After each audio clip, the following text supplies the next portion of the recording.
Attention, armchair quarterbacks and shower thought GMs. It's time for this week's episode of SportsBall with Mike Maharrey and Alan Mosley. The field goal is up and 9. 9. Yes. Yeah. Is it weird to hear like 100,000 Germans singing Sweet Caroline? Yeah, it is weird. It actually sounded pretty good. I was going to say, it's kind of cool. They did a better job than some people I know. Guys, welcome back to Sports Ball. I am your host, Alan Mosley, joined as always by my friend and Tampa Bay sports superfan, Mike Maharrey. Mike, how are you doing? Well, I'm doing all right. It's a little chilly here in the Sunshine State. Not that I probably should complain to the guy in Tennessee, but yeah, it dropped from 70 to 69. So the cap is on, the sweatshirt is on, the heater's on. Yes, I understand. Well, we were talking about this before the show. I lived down there a few years, and the coldest it ever got was 70. So when I heard today it was like 50 something, I imagine it's all the eggs and milk are gone. It's just it's over. It's a snowpocalypse. Guys, we're going to start the show the way we always do with some shit announcers say. Constantly spanking him. Phillips comes inside. Big gaping hole opens up. Coming.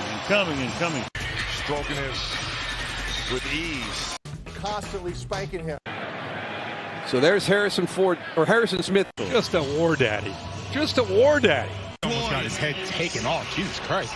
He got really lucky there. Constantly spanking him. I mean, shoot, forget separation. Those things look like a divorce, the kind of split he gets on these guys. Constantly spanking him. That was great, D. I thought that was just raping him. I think Well, he came down it could have went either way. Yeah, I think you should have called the police on that. Right. Constantly spanking him. Hey, everybody. I used a poor choice of words earlier in the broadcast. I want to apologize for that. And, let's get back to the game and let's finish this game off with a 30-point win and go home happy. Constantly spanking him. The inevitable apology. Yes. Those get better every single week. Amen. So I can do that. Ooh. From the world of hockey. That's not the right button. No. There we go. Watch Mikhail Sergachev here. That's a yikes. So Lightning are up 4-3 on the Dallas Stars. There's about 6 minutes left to go. They're on the power play. Good news, right? No. Not for the Lightning. They have a nasty habit of giving up shorthanded goals. In fact, this was the 5th shorthanded goal of the young season. So Mikhail Sergachev breaking out. You saw that. He's got the puck. And then he decides, I don't really want the puck anymore. So he just gave it to Radek Faksa, who promptly buried it in the back of the net. Now, I played goalie most of my life. And by the way, as a goalie, I guarantee you that Elliot was not pleased with that. But I'm starting to play forward a little bit. I have to confess, I'm not the best at skating out, not the best at handling the puck, but I can guarantee you, I have NHL level skills. I can definitely just hand the puck to the opposing player. The only reason I'm not sure that I can do that is that I'm not sure I can skate around the back of the net and then back around to the front. I would do it very slowly, but I could do it. I could definitely turn over the puck. Yeah, I could just drop the puck in front of my own goalie, though, 100%. On that note, it's time to go on an adventure. Adventures in officiating. We actually have a couple of adventures this week. This is only the first one. From the Bills-Vikings game, Bills are down by 3. They're trying to get into field goal range at the end of regulation. Get a long pass on the sideline to get them at the edge of field goal range. A couple of dink-dunks later, they hook it in to force overtime. Of course, the Vikings would go on to win this game, but back up just a second. Let's take a look at that sideline catch. So, guys, this was under 2 minutes. You can see here as he goes to the ground. Look, his hands are not even on the football. Nope. It's clearly a drop. Not a Absolutely catch. Wasn't a catch. Under 2 minutes. This is supposed to be reviewed by the booth. They got a buzz down. All right, so we're moving on to overtime. Vikings have the ball. Huge catch by Justin Jefferson. One of many to get the Vikings back in this game to force get the lead, get overtime. But take a look at this play. They have first and goal. They string it outside. The Bills are able to stop them, catch them for a loss. This ultimately forces them to settle for a field goal. Of course, in the current NFL overtime rules, a touchdown would have ended the game. A field goal only extends it. The Bills do get a drive. They get it all the way down to the 20, and oh no, Josh Allen. Remember we said just last week he's having a rough time. He is. Throws the pick at the goal line, seals the games for the Vikings. But again, I want to back up there to that last Vikings possession. The only reason this was a nail-biter here with a minute left in OT was because the Bills were driving to win the game. Why hadn't the Vikings already won the game? They settled for a field goal. But take a look at that. 1, 2, 3, 4, 5, 6, 7, 8, 9, 10, 11. You guessed it. There's 12 Bills. No wonder they stopped the run. No one, yeah, so they end up getting a loss on that play, forcing the field goal. Of course they did, because they had 12 men on the field. Now, Meharry, you and I go back and forth on this every single week. I know what you're going to say. If the Vikings don't want the game decided on a bad call, then they're supposed to just win the game. But there's calls that are a matter of opinion. There's judgment calls like, was that interference? Right. Did he hold? I'm not sure. I think counting to 12 is just a objective truth. One would think. One would be wrong. Yeah, in the world of NFL officiating, one would be wrong. Well, I've got a puck to the head, speaking of officiating. We're going to go to... Wait, hold on. Why are you underneath the puck nowadays? I don't know. You're sinking. We got to do something about that. Anyway, go ahead. So, now I'm self-conscious. There we go. Well, we have a puck to the head to the NHL. I think I've shot a couple of pucks at the NHL in recent weeks, but this is for offsides reviews. Now, there aren't a lot of rules in hockey, right? Most of them involve not hitting opponents with your stick or tripping them. But there is offsides. If you're not familiar with hockey, it's not really a complicated rule. Basically, when you're moving into the offensive zone towards your opponent's net, the puck has to be the first thing over that big fat blue line. Relatively simple. Again, not really objective. It's either over or not.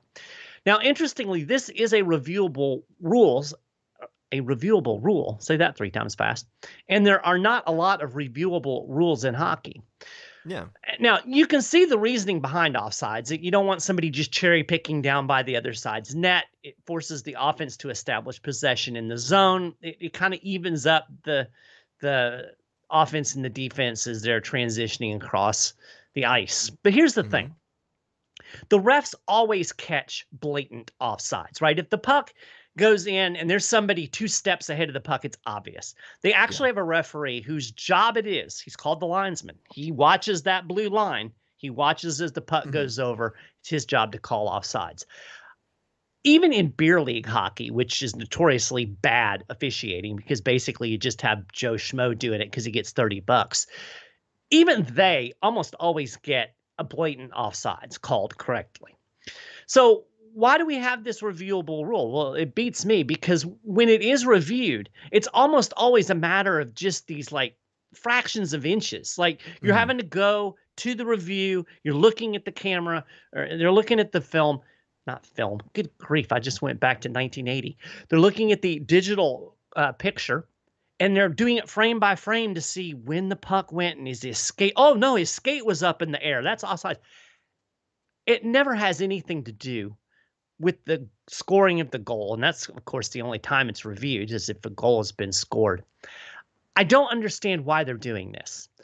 I've seen it go where you've had the puck in the zone for like 2 minutes, a goal is scored, and then they'll challenge the offsides from like 2 minutes ago.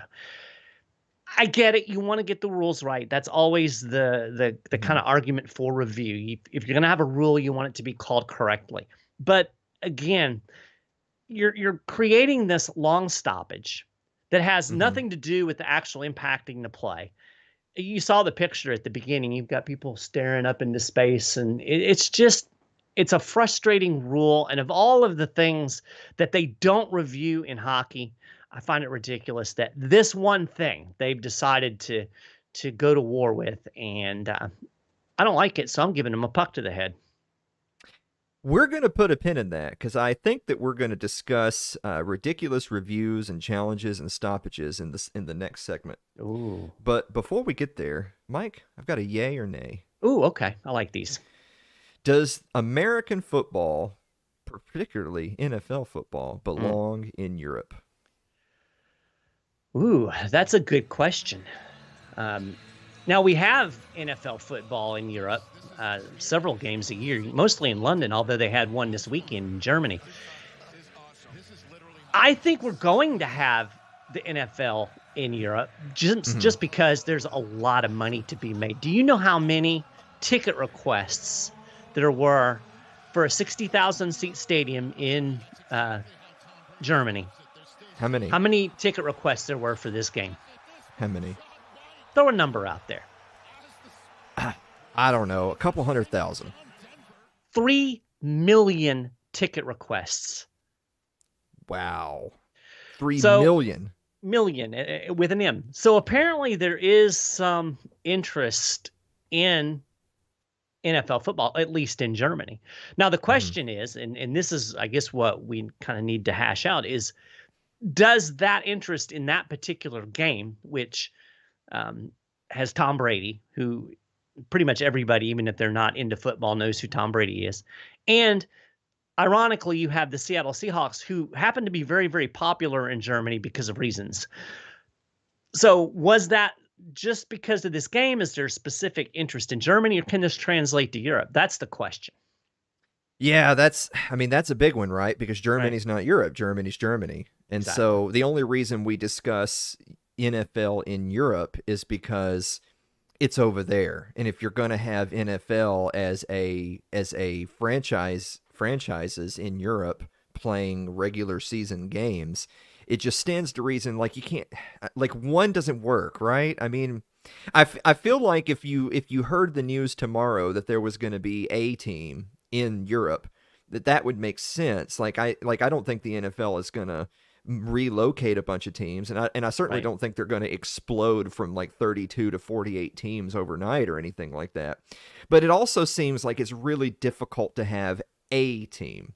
So that team is going to play half of its season at home with some groggy jet lag dudes coming to play them. Or they're going to be playing somewhere in the States the other half of the year with a bunch of groggy jet lag dudes on their own private jet. Yeah. So, I mean, so there's definitely some logistical issues there. But, of course, you know, the almighty dollar, right? You know, is this question less about how to get it done and more about, is there a market for it? Yeah. If you're, I think you and I might be in agreement on this, that if the question is if there's a market for it, it will exist. And then I used to lean no, now I'm leaning yes. Yeah. The logistics is interesting, and I've actually heard some proposals. So it has long been rumored that the Jacksonville Jaguars are the prime team to stick over in London. And of course, they go over there once or twice a year anyway. And some of the things that I've heard floated is that they would maintain a presence in Jacksonville as well, training facilities and whatnot. And then they would go over to Europe and maybe do 3 or 4 home games, and then they would come back to the States and do several road games in a row where they would actually stay in the States to minimize the travel. You still have crazy things like waiver wires and stuff. Like, you know, dude gets picked up off waivers from the London team. Now he's got to get on a plane and fly 9 hours to the United States. So there's still those logistical problems, but it's been floated out there. I think you could probably solve those in some way, but you still have the question. You know, again, we look at this game in Germany, and it was obviously very popular, very well attended by all accounts. People were really into it. It was a big event. Yes. The question again, though, is that would this translate to, you know, the Munich Cougars? If they suck, you know, I mean, and then you're talking about all the expense that you have with maintaining a team, you know, 8 hours away from its closest competitor. I don't know. Yeah. It's hard to wrap your head around. You know, maybe they have a European division where they have 3 or 4 teams over there, you know, one in England, one in Germany, one in Spain or something. I don't know. But I still feel like with the level of interest that's been demonstrated and the amount of money, when you start talking about TV network money and all of this stuff, I think the NFL will try to do it because, you know, it's always about the dollars. Well, again, I've really waffled back and forth on this because one of my concerns is that, well, if you have like a European division, then it's going to be kind of like college football, right? Where people are going to say the SEC is awesome, but the Pac-12 sucks. Is that, well, the American franchises are good, but the European teams suck. But then I kind of walked that one back because I thought, yeah, but this is the NFL, so it's everyone's in the same free agency pool and everyone's drafting from the same NFL draft. So it's like the precedent already exists, right? Because you already have European leagues in soccer where different cities have host teams, but they're playing different nations teams all the time, including and every team. It's not like each team is like an Olympic team. In the typical Euro leagues, a lot of the teams they all have international players on all the teams. And so it's not like this is some sort of weird, unheard of concept. The only thing that's different is that there's an ocean in between. Yeah. That's it. And so if you solve that, then it's moot. Right. Here's the interesting thing. So get this, there is actually a Tampa Bay Buccaneers fan club in London. Who would have thought that, right? And so when the Buccaneers were in Germany over the weekend, of course, the London folks, it's not a big trip for them. They just got to go across the channel there and jump on a train. So they all came out to the game, and the NFL beat writer for the Tampa Bay Times was actually in the bar where this group was, and they were talking about the possibility of NFL in Europe, and they were all unanimously of the opinion they don't want a team in London because the Buccaneers are their team. They're already football fans of this team. They're not going to cheer for these what's the word? Carpetbaggers that are coming in. And again, I keep going back to this thought too. They talk about the Jacksonville Jaguars moving to London. That's not a good franchise, ladies and gentlemen. No. I've seen the half-empty stadium in Jacksonville. I have no reason to think that after the novelty wears off, 3 games, you're going to have half-empty stadiums in London as well. So that's a problem. Yeah, I mean, that's the thing, too, is that even from this game this past weekend, look, that stadium was rocking. Oh, yeah. It was packed. People loved it. And there's a certain joy in seeing the fact that not only is the stadium full, but you have jerseys from all 32 teams. It's just football fans. Yeah. It's not fans of a particular team. It's football fans. And so the million-dollar question is, would people who just love football showing up to the games because they love watching football and they're getting a rare occasion to do so, would that translate into a home team? Right. At all? I mean, is it even a home field advantage for the German team, or is it really just a bunch of people who like all 30?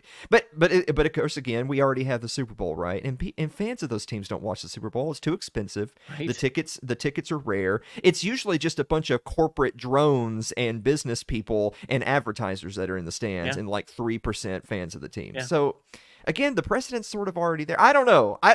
I could change my mind in the commercial break. I don't know.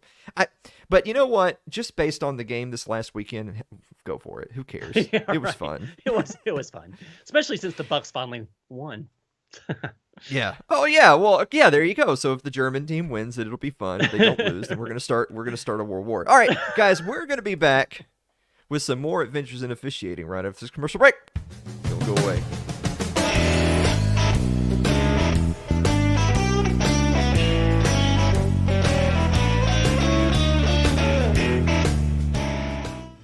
If you're enjoying this afternoon's episode of SportsBall, consider supporting the program by joining our Patreon over at patreon.com/Alan Mosley.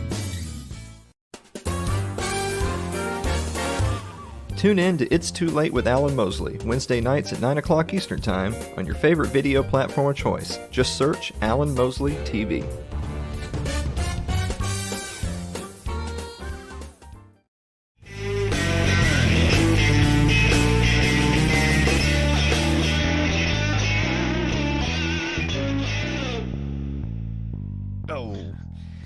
Welcome back to the show, everybody. We actually have a bonus Adventures in Officiating this week, which is going to lead us to our discussion. Adventures in Officiating. Now, this one is multiple clips from this Monday night's Redskins-Eagles game. Take a look at this first one. Redskins are trying to get a drive together to help run out the clock. Start of the fourth quarter. Not sure if he made the first down marker or not, but it doesn't matter because there's the flag for the late hit out of bounds. But look, Mike Maharry, it wasn't. Oh, He was in he bounds. was in bounds. So the late hit out of bounds didn't actually happen because he was in bounds, but that's not a reviewable call. Ooh. So we get what we get. Moving on to the Eagles' possession. The Eagles 23-21. They need points, Mike Maharrey. They're down in the fourth, but a fumble by the tight end.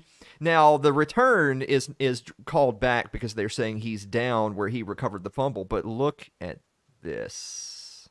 Oh.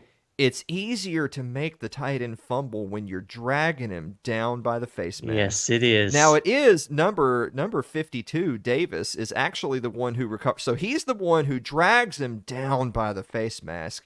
He's also the one who recovers the fumble. Now, there was a review on this play, but the review was to see whether or not there was a fumble. Now, to be fair, it was a fumble, right? You can clearly see right here. Second player comes in, swats at the ball, ball's out. That is a fumble. The Redskins would go on to tack on some points. The Eagles ultimately never come back. Look, I get why Eagles fans are upset. By the letter of the law, the review was correct because they reviewed that it was a fumble, and indeed it was. The problem is that since face mask is also an unreviewable call, you, me, and the entire stadium, including the referees, have to all stand there and look at that video of a face mask and just pretend we don't see it. Yeah. It's kind of like that NHL adventure and officiating that we had a couple of weeks ago where you had the high stick and it was the player's teammate who actually high sticked him, and everybody in the arena, including the referees, knew it, but again, not reviewable, and they can't go back and uncall it.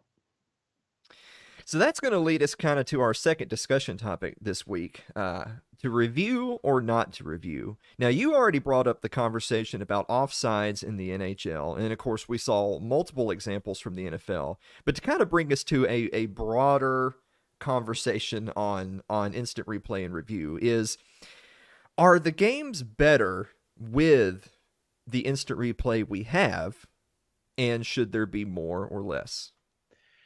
So, I've thought a lot about this, and I am firmly of the opinion that you have the technology. You want to get the rules enforced correctly. So, theoretically, I love the idea of replay because again, theoretically, you're getting the call right. You're making the game be played the way it's supposed to be played. Yeah. The problem is that what we're talking about in theory doesn't happen in practice. I've seen so many reviews where they don't even get it right looking at the video images. I almost said film again. So there's a part of me, I'm not going to lie, there's a part of me that almost would just like to go back, get rid of a review completely, and just rely on the refs and let the human error be the human error. We know there's going to be human error, of course, but it seems like the getting it right isn't happening. And then, of course, there's the kind of other side of the review thing is that there's no consistency in what's being reviewed. It's, if like, why? Again, go back to hockey. A 2-minute high sticking, not reviewable. A 4-minute high sticking, reviewable. Yeah. And so I feel like that there should be consistency. And I've heard people make the argument, either make everything reviewable or nothing reviewable and just move on. But it's a hard question because, again, my heart, it's like, well, we need review so we can get the calls right, but we're not getting the calls right. So I don't know. Yeah, if you've ever seen one of those cheesy rom-coms where the girl says, "You don't love me, you just love the thought of me." See, you don't love instant replay, you just love the thought of instant replay. Yes. Yeah, exactly. Because it's tough. Now, you know me, I'm more of the football guy, you're more of the hockey guy. But I was doing some research on the hockey thing. You sent me the clip, and it's like, well, let's take a look at this. What's the hubbub on all this instant replay on offsides in hockey? And the thought that I kept hearing from a lot of different hockey people as I was researching this is, it's of course it's wonderful to love all sports. You can love hockey and football at the same time. I do. But for the people who love hockey and don't love football, one of the reasons that they do is it's a very fluid sport. The clock's running, the players are playing. Unless there's a face-off, or which you want less of, and unless there's a stoppage by the goalie, you play. The play continues. Now, the more reviews we have, the more stoppages they're going to be, and the more like football it becomes, where you're going to run a play and then stop the clock. Yeah. I think I'm hearing from hockey people that no, that's not what we're in for.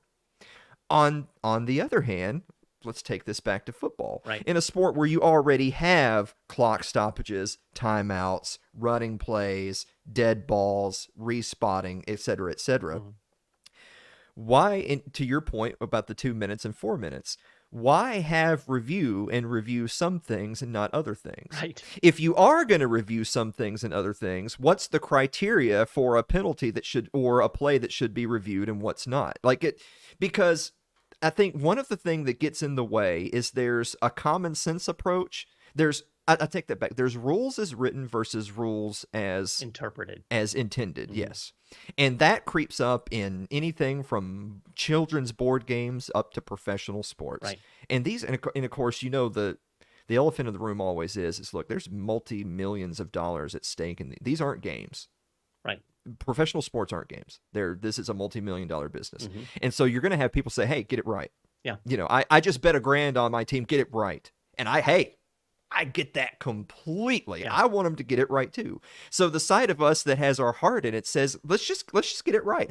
What a novel idea. Let's call everything correctly and we'll know who the winners are right. Based on the rules exactly as written and intended. But it never seems to work out that way and the reason why we have Adventures in Officiating on this program every single week is despite having rule books this thick and despite having teams of officials, officiating is broken across professional sports. Yeah. And if you ask them to institute more rules and more reviews, that's asking the same broken system to get it right. Yeah. There's probably a political analogy in there too, but we don't do that on this show. No, but I have a good analogy for that. You have a broken down car, right? It's up on blocks. Maybe the wheels are gone, cylinders are missing out of the engine. It's broken. You're not going to fix it by changing out the drivers or adding a driver, because you've got to deal with the issue at hand. You've got to deal with that broken down car. And there certainly is a broken down officiating. I don't even know. It's how do you fix it? I mean, again, go back to the human, we saw Sergachev, guy's an NHL hockey player, right? One of the best defensemen in the National Hockey League. That means he's one of the best defensive hockey players in the world. You saw him make a boneheaded play, just giving up the puck in front of his net. We're human beings. We make mistakes. Officials are going to make mistakes too.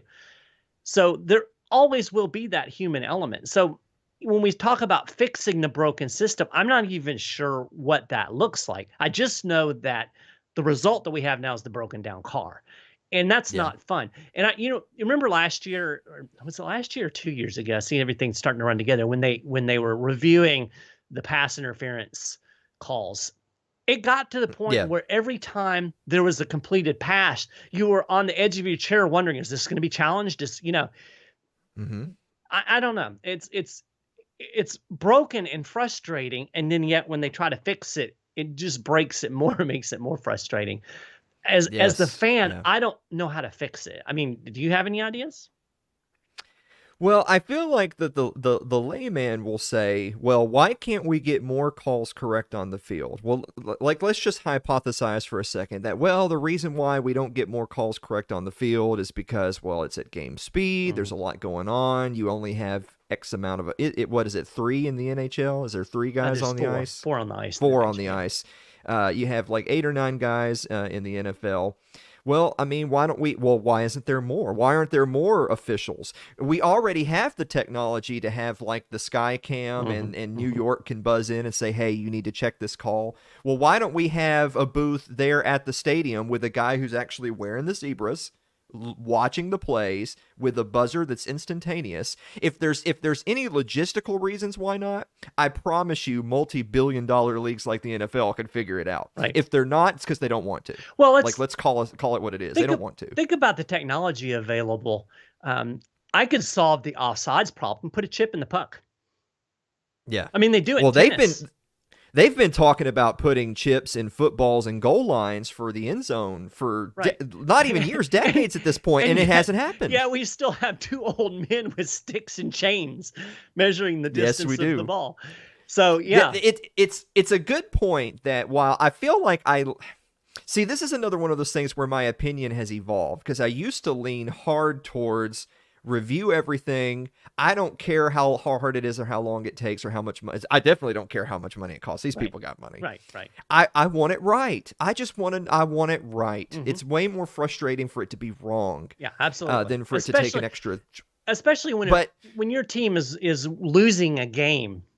Mm-hmm. Because of, and I'm sure, the guy that's betting money that suddenly lost $10,000 because some ref made a boneheaded call that they couldn't get right. But you want it right. But on the other hand, as your perfect example, I think it was actually 2019. They did one pilot year of doing limited reviews on pass interference. Why did they pick pass interference? That's one of the most subjective, calls of the game, and it was a disaster. Yeah, everyone hated it. You know what we found out? It's objective on tape too. Yeah, exactly. It's really tough. So I feel like both of us. Again, you could ask me a different day of the week, and I have a different yes or no. If I had to give you a yay or nay, it'll be different depending on what game I watched last and how angry I am at what I saw. However, I think we both agree what you have to do is you have to invest the time and money to fix officiating, and then start fixing how the game is officiated. And my last point that I'll make before we move on, we talked on this very show just a few weeks ago about the rule book, particularly in the NFL, and that when you're going to have areas of emphasis, that means some nerds and lawyers have to sit down with the NFL rule book and write phrases that you fully expect out of Congress, so it becomes 800 pages long on all of these legal clauses on what the referees look for, specific verbiage, all that. That's not even a game anymore. Yeah. Now it's something else. And so fans don't want that, but they also don't want to see their tight end drugged down by his face mask while his knee's blown out and call it a fumble. Yeah. What's the answer? I don't know. But I think we hit on a couple of potential solves. I mean, you can have more officials that are at, skybox level, eye in the sky. Mm-hmm. And I think there are some technological things that can certainly solve some of the issues, such as offsides in hockey, ball spots in football. Is it a first down, or was that a stop on a fourth down? Those kind of things could be solved definitively just by utilizing the technology. More refs, more investment in instantaneous technology. And if you have instantaneous technology giving you perfect camera angles within the drop of a hat, then you could lean towards more reviews. Right. But even with more reviews, do you remember back, this is 10, 15 years ago when instant replay and reviews were more newer to NFL. Mm-hmm. They already were getting upset that the reviews were taking a long time. Yeah. And then they started saying, well, there's not an official clock, but the referees kind of have like a pseudo 2-minute clock from the NFL to get the call. If you're getting the replays instantly, 30 seconds. Yeah. If in 30 seconds, because I feel like at some point you have to draw the line somewhere, right? So let's do more reviews for more calls. But if a referee looks at the video, assuming the video's working, which again, if the video's not working, these guys got billions of dollars. Come on, make the video work. Right. If the video's working, if you can't tell what the call is in 30 seconds, stay with the call, move on. Yeah. And that's it. Or hire me and Mike. Guys, we're available. Go to youtube.com. Yeah. Hire me and look, we just fixed it. Yes. Where's our billions? I want my billion. Guys, time to put on our solemn faces. For in memoriam, remember a player, a team, a coach. Tragic sporting life cut short. Mike, who are you remembering this week? Well, I'm kind of going Homer this week. I'm remembering Kevin Kiermaier and his long and illustrious career with the Tampa Bay Rays. KK, as he is affectionately known, was one of the most popular Rays players ever. Played his entire 12-year career to date here in the Tampa Bay area. Wasn't great with the bat, but he was one of the best outfielders in the game. He won 3 Gold Gloves along with a Platinum Glove in 2015. Last spring, he injured his hip. He was out for most of the season. Unfortunately, he had a $13 million club option for next year. Too rich for the ever-frugal Rays. They bought him out for $2.5 million. He's certainly going to land someplace else as a free agent, but it is the end of an era in Tampa Bay. And as a Rays fan, it makes me sad. Mike, I'm remembering Cooper Kupp. Ooh, yikes. Ooh.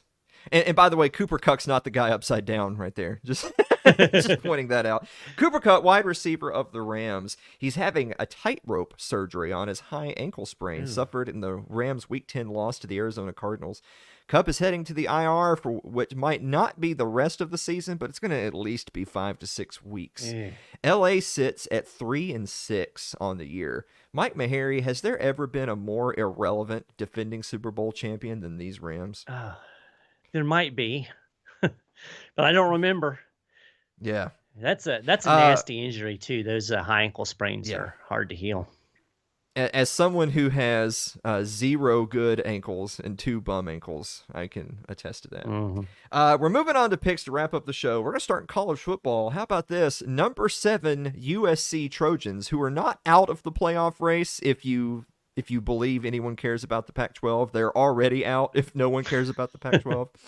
9-1. They're going on the road to play. On the road. They're going like 3 feet to the left to play the UCLA Bruins, who are 16th. The Trojans are 2.5-point favorites. This is a close game. Pretty much is going to decide the Pac-12 at this point. What do you think? I think I like the Trojans. I think just a little bit more talent on that side of the field. I think it could be a good game, but then against the Pac-12, it could be a complete disaster. But I'm going to go Trojans. I'm going to go with the favorite. Yeah, I think I'm going to go UCLA here. USC has been a pretty solid team. They've managed to weasel their way to the first place in a kind of middle of the road Pac-12 with several teams that are in that 1 to 2 loss category. That ugly loss against Utah, which is very fresh in my mind, keeps me from picking USC. I'm going to go UCLA here to beat their big brothers across town. Ooh. Going to the NFL, the New York Jets, who I feel like we still make fun of the Jets, but it's not appropriate. I don't know. It's always appropriate. My heart says the Jets suck, but my mind says actually the Jets are a playoff team. They're not bad. They're plus 3 underdogs at the New England Patriots. Again, we were first on the beat on this, Mike Maharrey. If the season ended right now, the entire AFC East is in the playoffs. Yeah. What do you think? I'm going to go with the Jets, Jets. I think, again, just the eye test tells me they're a little bit better than the Patriots. Really kind of one of the surprise teams of this year, but I like them at plus 3. The Patriots have really turned it around since kind of some yikes times early in the season, particularly with Mac Jones out. Now, the Patriots beat the Jets just 2 weeks ago, and then what did the Jets do? They beat the Bills, and then they have their bye week. Right. I'm going to go with the Jets as well. Even though it's the Pats at home, having just beaten the Jets on the road, I think the Jets with the bye week gives them the slight edge. Moving on to, what used to be a can't-miss game is now a must-miss game. Right. Is Las Vegas Raiders are plus 3 underdogs going on the road at Denver Broncos. It's a 2-7 team versus a 3-6 team. At plus 3, basically Vegas is saying it's a pick 'em. They ain't got enough wins to have a winning record between them. What do you think? Yeah. What is it that we used to call this pick? Oh, what? What was this pick? I don't remember. My mind is completely blank, but it was a regular sports ball feature in the old. Yeah, it was some kind of game of the week. Oh, the pillow fight. Pillow fight. Yeah, yes, this is the pillow fight. Yeah. There we go.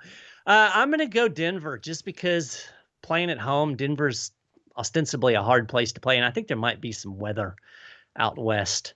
And the Raiders are just bad. I was watching a little bit of a Raiders game the other day, and they're just bad. So we'll go with the Broncos. I think they're the less bad of the two bad teams. This is an interesting week for the Raiders because you're coming off of another bad loss. The ownership gives confidence in Josh McDaniels. The team seems to be rallying around the coach. The team's rallying around the fact that Derek Carr actually got a little teary-eyed when he went to the podium and poured his heart out about, look, they're not happy with the product that they're putting on the field. It's nice to see that your guys want to win and that there's some consistency in the locker room, but they're not winning. No, that's definitely the not problem. winning. I'm actually gonna go with I'm gonna take the points here. I'm actually gonna go Raiders +3. I think that they're gonna circle the wagons this week. I mean, their season's a dud, but I think that Devontae Adams and Derek Carr are gonna figure out a way to will this team to a win this week. Whereas the Denver Broncos, my goodness, the Denver Broncos. Yes. I think Derek Carr is a better quarterback right now than Russell Wilson, so I'm gonna go Raiders. We're moving on to the NBA. The Phoenix Suns are going on the road to play the Utah Jazz. Now, both of these teams have kind of cooled off a bit after hot starts, but they're both sitting in the top 4 in the West. The Suns coming off of a big win just last night over Golden State Warriors. What do you think? It's a tough one. I think this should be a good game. I'm going to go with the Jazz. I'm just going basically home court. Yeah, this is like a really great potential playoff preview right for here. real. These are two good teams that are well above average, but maybe not quite the top line, not really threatening for a number 1 seed. The Suns just came off the big win, but I'm actually going to go Jazz as well. Jazz at home. Suns are going to have a little bit of a letdown coming off the win over Golden State, so I'm going to go Jazz. Then we're moving on to the NHL. Nice. So whatever Mike says, I'm going to say the opposite just to spite him. We've got the Dallas Stars 9-5-2. They're on the road taking on the Florida Panthers 9-6-1. The Florida Panthers are actually the -170 favorite at home. What do you think? Well, Florida, they've underperformed a little bit. I think they're adjusting to some personnel changes. Dallas is a team that is built for the road. They're the only team that's in the top echelon in both penalty kill and power play. They have a deadly power play. I think they're third in NHL. And they're like I said, they're just built for road games. I saw them play the Lightning. They took it down to the wire and lost in overtime. I think they're going to take the Panthers out. Damn, I was going to pick Dallas, and now I have to pick Florida. Yes, you do. Shit. I thought you were going to pick the Panthers at home. Damn it. All right, I got the Panthers at home. This is how you gamble professionally, guys. Right. And finally, another tight one. I purposely picked games that I thought would make you squirm. That's exactly what I did. You got the New York Rangers, 8-6-3, are going on the road to play the Seattle Kraken, 8-5-3. It's actually the Rangers who are a -135 favorite on the road in this game. What do you think? Yeah, if you just look at this on paper, I think the Rangers are the obvious pick. Again, I've talked about this before. They got one of the best goalies in the game. They're young. They did well in the playoffs last year. You should expect them to be in the playoffs again this year. Seattle, on the other hand, second year as an expansion team. They are overperforming right now. But, I picked the Rangers the last time we had them in a pick'em, and they burned me. And just because I'm mad at them, I'm going to go Kraken on the road.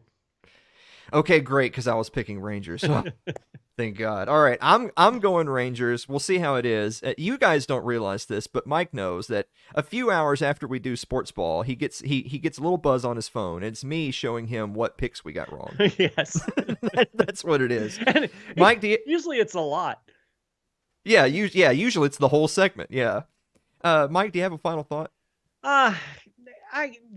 Just something interesting. Did you hear that Tom Brady, among others, Trevor Lawrence and a couple other prominent athletes are being sued because they were spokespeople for the crypto company that melted down. And the allegation is that, they're pitching this Ponzi scheme crypto thing, and people lost a lot of money. So they're going after Tom and Giselle, and again, Trevor Lawrence, and there were some other athletes too. There's an NBA player, and I can't remember his name, but just kind of an interesting thing. You can get sued for your endorsements. So be careful who you're endorsing out there, folks. I can That's promise extra. you, if you endorse SportsBall, we will not sue you, probably. No, that's extra bad for them because they also had their money on FTX, which means they're losing twice. Yes, they are. Guys, thank you so much for watching another episode of SportsBall, and we will see you next week.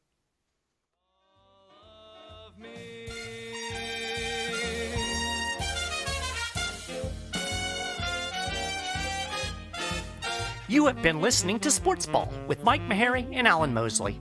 You can follow us on Facebook, Twitter, YouTube, and Odyssey, all at Alan Mosley TV. You can also subscribe to the show on your favorite podcasting platforms. Just search for SportsBall with Mike and Alan. And you can find the weekly Sunken Cost Money Pit at Substack. Thanks for listening. We'll have more bread and circuses next week.